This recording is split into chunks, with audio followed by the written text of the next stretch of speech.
So today I'll be reviewing a few singles from Adesuwa, like some of her standalone titles, because I can't review everything. So I'll start with No Perfect Love. No Perfect Love was a beautiful story. I think for me the lesson is that we see love as something easy. We don't know that love requires a lot of work, or maybe we know but we just don't really think about it. Love requires a lot of work. It is hard work, and people just butterflies in my belly. That's all. You cannot last on that eventually. If whether no matter how solid your love is, and we should learn that there is no love that is perfect, because no human being is perfect. And that's how I explain the story, because you can't say that you're expecting perfection from someone when you yourself you're not perfect. You don't commit perfection. So another book I'll quickly run through is Morality Wants a Virgo, and this was published last year. I really liked the attention to the details of the horoscope. So Morality, she's like, this is what this thing is saying, so according to this, and she's like, she's on the hunt for a Virgo, and we see her. So I didn't like the MMC here. I don't like when people are dealing with stuff and then they shut out their partner. It irks me. That's just what I'll say. It irks me. It's a very big ick for me when you're going through things and you're not telling your partner. How is your partner supposed to know? Is your partner in your head? I know that people are like, there should have been signs. There should have been signs. Which is why even when women complain about certain things like this, I'm always like, please communicate. There's no way anybody can know what's going on in your head if you do not communicate. So you have to learn to try to communicate. And this guy did not, and he worked on the assumption that his babe knew what was going on, and she had no idea. And then he was like, you know what, I ain't doing this anymore. And it was so sad. And so when he was trying to, I was like, bro, this ship is up sharp. I mean, I can manage to understand. Another story I would review next is You Used to Love Me. This was, I think this is one of my top favorites from Adesuwa. I remember reading this in 2020, and I was in an office, and I remember breaking down into tears because of a particular scene where domestic abuse takes place. Now the thing is, it talks about a textbook abuser, and by textbook abuser, it means that there's some abusers that follow certain signs. These are the kind of things that they do. First thing is they isolate you. Two, they make you stop working. So they isolate you so that you depend on them for companionship. Now, I know that your partner is supposed to be your companion, but you need companionship with other people like your friends and your family. But they isolate you from those people, so you cannot really meet people. You have to rely on them for your companionship alone. So they make you lose your job, so you're solely dependent on them. So they are like your all in all. So once you cut them off, you've cut off everything, which is very important to the next point I'm going to make. I used to believe that women wouldn't leave abusive marriages where. So I think it was around this time where Chidima realized and released the song for, was it Wives on Strike, where she was like, it started with slaps, then something and kicks, gone forever, yes, and it was a very sad story. So it was like, I didn't really understand why she stayed, and even her daughter was like, you shouldn't have stayed, do you understand? But with this book I was able to understand why some women stay. It is a psychological thing. This person has made you to depend on them for everything. So if you're going to have to cut them off, it's like you're cutting off your oxygen. That's how it feels like. You don't have companions, you don't have money, so you're like on your own, and it's a terrible place to be. The scene that I cried on was where she got beaten and then she was taken to the hospital, and Adesuwa literally listed out the injuries, and it was okay. So I have fresh braids on, right? So imagine a man pulling your braids, and then he pulls so hard that your braids fall off. Like, just imagine. That's how bad.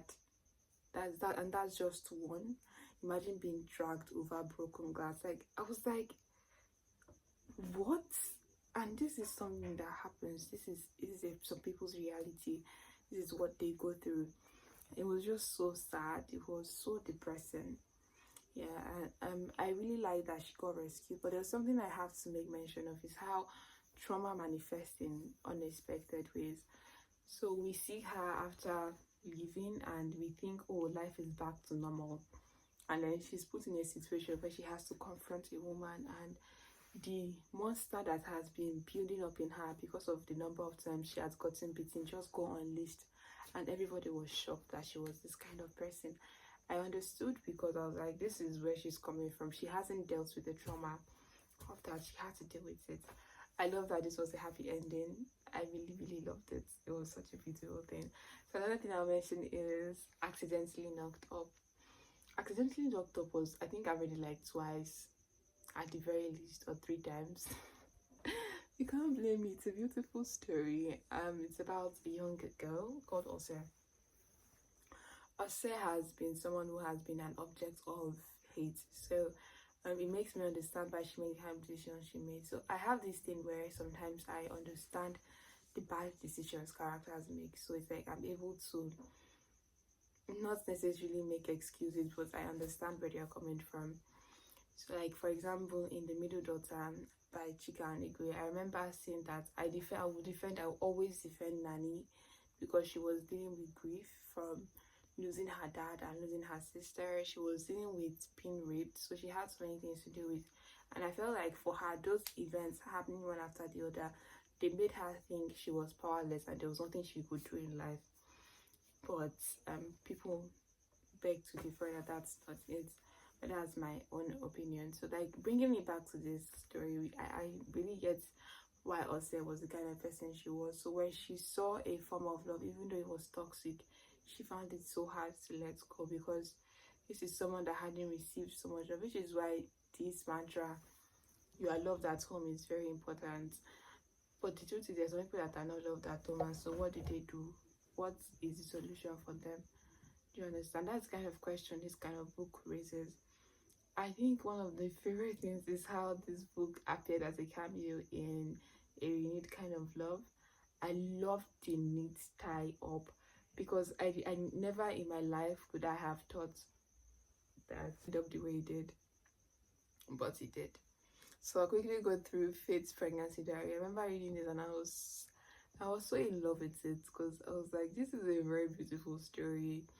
I like the narration, and I'm one of those people that believe that we do not talk about enough things in Nigeria. There's so many things we do not document, and having a fiction written on a woman's pregnancy experience felt like, oh wow, somebody is finally listening, someone is finally doing the right thing.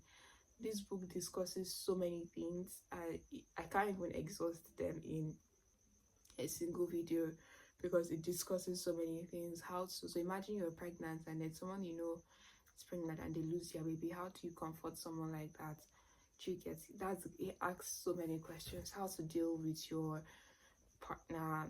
I think sometimes romance books, they sort of like lay a precedent, or they teach you how to do certain things in relationships, how people, because men and women, in as much as we are very different, there's still some similarities, and when romance discusses these similarities, it just makes use of examples that are very, very relatable, which makes them very practicable. And lastly, the last book I'll talk about is Sisters. No, there's another one. Yes, and Sisters was a very beautiful book. I remember it was one, I think it's one of her lengthiest books, but I read it so fast. I did not want to drop my phone, you guys, and I like that she put them in sections. So there are like 3 sections.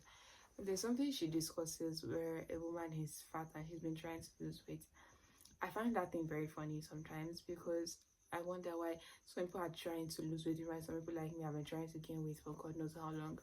And how some people will be like, you're not being intentional enough. And I saw how intentional this woman was in losing weight, but how sometimes it just didn't really work out for her. But I loved how it eventually went on. So there's another thing this book discusses, how sometimes people would want to protect you from something, but they go about it the wrong way, and then they eventually push you towards that thing, right? So if you read the book, you'll get the context. I don't want to give spoilers. And lastly, it's a collection of short stories, The Matchmaker's Match. So the other stories are quite nice, but The Matchmaker's Match in particular, I loved it. So imagine you're a matchmaker and then you meet this man and oh my gosh, I think the reaction on my face summarizes it's a bit.